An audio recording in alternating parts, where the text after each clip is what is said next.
আষাঢ়ের অঝোর ধারায় ডুবে আছে দেশ। ভারী থেকে অতি ভারী বর্ষণে দেখা দিয়েছে ভয়াবহ বন্যার শঙ্কা। এরই মধ্যে পাহাড় ধসে প্রাণ হারিয়েছে 20 জনেরও বেশি মানুষ। যখন প্রকৃতি এমন রুদ্ররূপে দেশের কোটি মানুষ চরম আতঙ্কে, তখন আবহাওয়া অধিদপ্তর নিজেই যেন অকেজো হয়ে পড়ে আছে। বাংলাদেশ একটি দুর্যোগপ্রবণ অঞ্চলের চারণভূমি বলা হয়। এই চারণভূমিতে দুর্যোগের যে খবরাখবর পেয়ে থাকি আমরা, সেটি আসলে রাডারের মাধ্যমে পেয়ে থাকি এবং উপগ্রহের মাধ্যমে। তবে বাংলাদেশের শত শত কোটি টাকা ব্যয়ে নির্মিত বিভিন্ন রাডার স্টেশন বা বিভিন্ন রাডার স্থাপন করা হয়েছে বিভিন্ন জায়গায়। সেই রাডারগুলোর মধ্যে কিন্তু বাংলাদেশে বর্তমানে 5টি রাডার অকেজো রয়েছে, যে কারণে আবহাওয়ার তথ্যগুলো কিন্তু পেতে কিছুটা বেগ পেতে হচ্ছে। আমার পেছনেই রয়েছে বেশ কিছু রাডার। এই রাডারগুলো কিন্তু ডপলার রাডার হিসাবে পরিচিত। এই ডপলার রাডারের মাধ্যমে আবহাওয়ার খবরগুলো খুব সহজেই পাওয়া যায় এবং এ বিষয়ে এখানকার যারা দায়িত্বরত রয়েছেন তাদের সাথে কথা বলে আমরা জানতে চাচ্ছি আসলে এগুলো কেন অকেজো রয়েছে এবং কী পদক্ষেপ নিচ্ছেন তারা।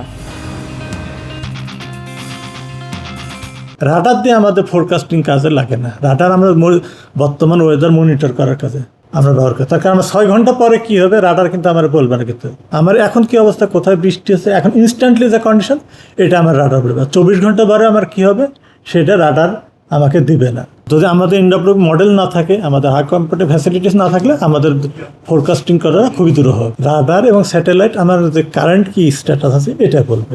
গণমাধ্যমের তথ্য অনুযায়ী শত শত কোটি টাকা ব্যয়ে কেনা দেশের 5টি গুরুত্বপূর্ণ ডপলার রাডার দীর্ঘদিন ধরে পুরোপুরি অকেজো বা বিকল হয়ে পড়ে আছে। যখন বন্যা আর পাহাড় ধসে মানুষ মারা যাচ্ছে, ঠিক সেই মুহূর্তে দেশের প্রধান রাডারগুলো অকেজো হয়ে থাকা দায়িত্বহীনতার চরম বহিঃপ্রকাশ বলে মনে করছেন সংশ্লিষ্টরা। কিন্তু এই মহা দুর্যোগের সময়ও আবহাওয়া অধিদপ্তরের কর্মকর্তাদের মুখে যেন শুধুই আর্তপক্ষ সমর্থনের চেষ্টা।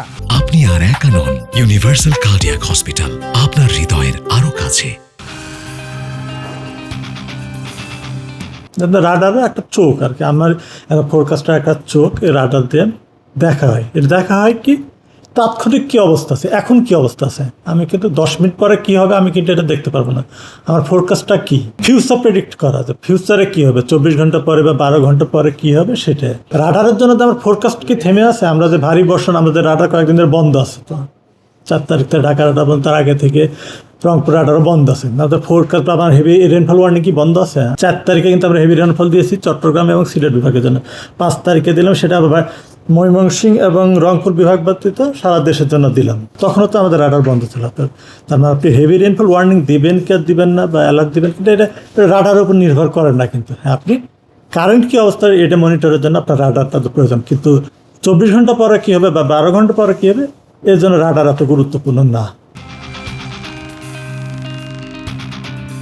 আবহাওয়াবিদের যুক্তি যাই হোক না কেন, তাৎক্ষণিক মেঘের গতিবিধি, বজ্রপাত কিংবা ঝড়ের তীব্রতা নিখুঁতভাবে মাপার জন্য রাডারের কোনো বিকল্প নেই। শত কোটি কোটি টাকার রাষ্ট্রীয় সম্পদ এভাবে অকেজো ফেলে রাখা ডিজিটাল ফোরকাস্টিংয়ের দাবি কতটা যৌক্তিক, সেই প্রশ্ন সচেতন মহলের। শিমুল হাওলাদার, বৈশাখী সংবাদ।